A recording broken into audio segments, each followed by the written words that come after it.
So we've just finished the Q2 SAP quarterly report, and as you know, every quarter we do a report on the market, the amount of people that have changed jobs, the general consensus of the SAP market. We look into rates and obviously the future as well, and any good insights for both clients and candidates. Now, the first thing on the report that I want to draw people's attention to is just the overwhelming positivity in the SAP space. A lot of projects that are coming back online together. So sooner rather than later, we're going to be in a war for talent again. And as we know, there's not enough good SAP candidates that are in the SAP market. Now, we're already seeing this with the number of people that have changed roles. So from last quarter to this quarter, the number of people who changed roles has increased by over 200%. Now, what we've seen is a lot of restructures within companies, so a lot of people have got new roles out of this, and definitely a lot of new jobs as new projects come back online, as I mentioned before.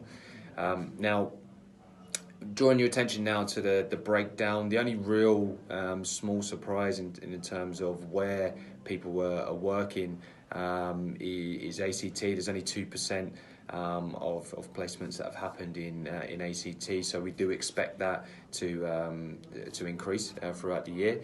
The only other real surprise as well is Queensland. Now, they've had 12% there in terms of placements within Australia, which we do see as a little high. And then obviously you got the big two cities and states, New South Wales and Victoria, that have seen obviously a large proportion, which is normal. Now, moving on to contract rates now. Last quarter, contract rates did decrease. However, this quarter they have increased again. Now, we're putting that down to three things. First of all, obviously, because of the overwhelming positivity and the way that Australia has dealt with the pandemic, companies are approving good budgets, and with good budgets come good rates, and that filters through. Like I mentioned before, a lot of projects are coming back online together. So we are in and will be even more so in the future in a war for talent.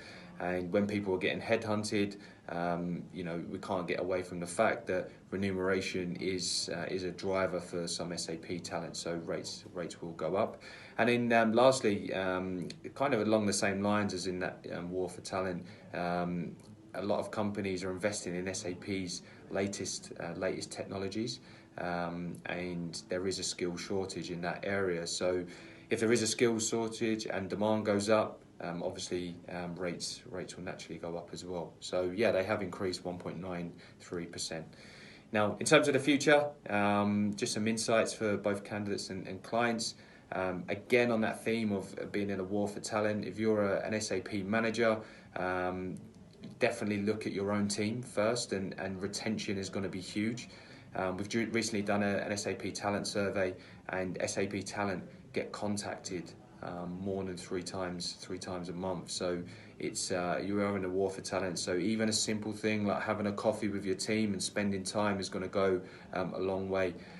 My advice as well for any SAP client is to have a social presence and build your brand online, championing your current team, celebrating any successes and wins, sharing any successes, any wins, any project wins, any good deed that you're doing in the community. Really sharing the companies that have got a good brand, there will be more attractive and attract SAP talent.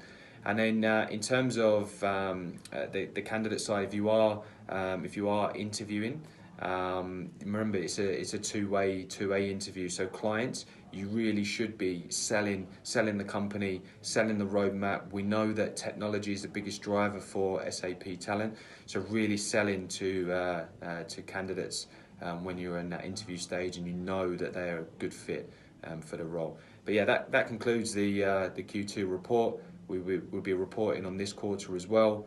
But yeah, thank you.